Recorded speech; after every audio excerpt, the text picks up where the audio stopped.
It is essential for students to learn about culture, especially First Nation culture, which refers to a group of people's customs, languages, values, beliefs, and achievements. Their lived experiences influence how they understand and make sense of the world, and is integral to who they are as learners.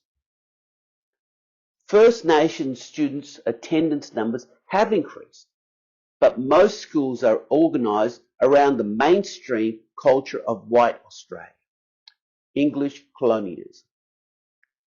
The culture that many students experience at home and in their communities is not always represented at school or is described in a stereotypical way.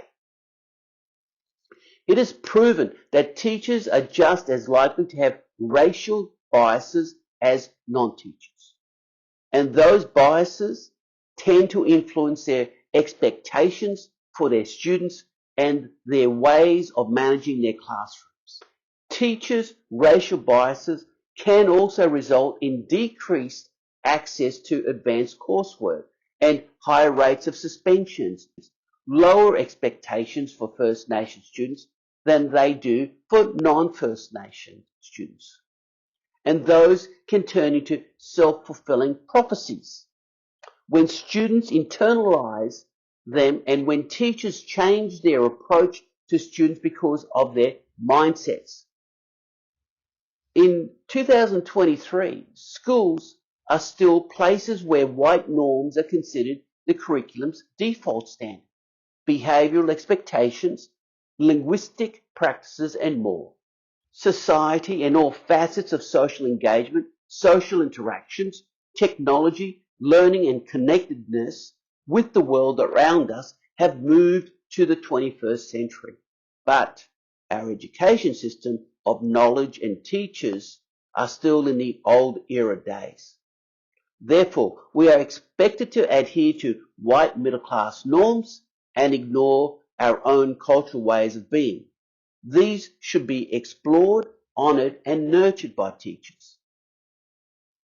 Teachers engaging in culturally affirming practices across subject matters, including mathematics and science, will increase the student's ability to understanding, apply the academic skills and concepts.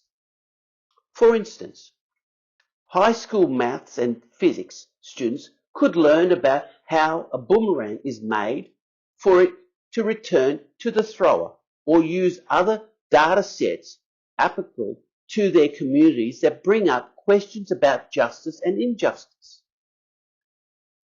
Teaching within cultural responsiveness would increase the students' motivation, interest in content, and perception of themselves as capable students, among other benefits.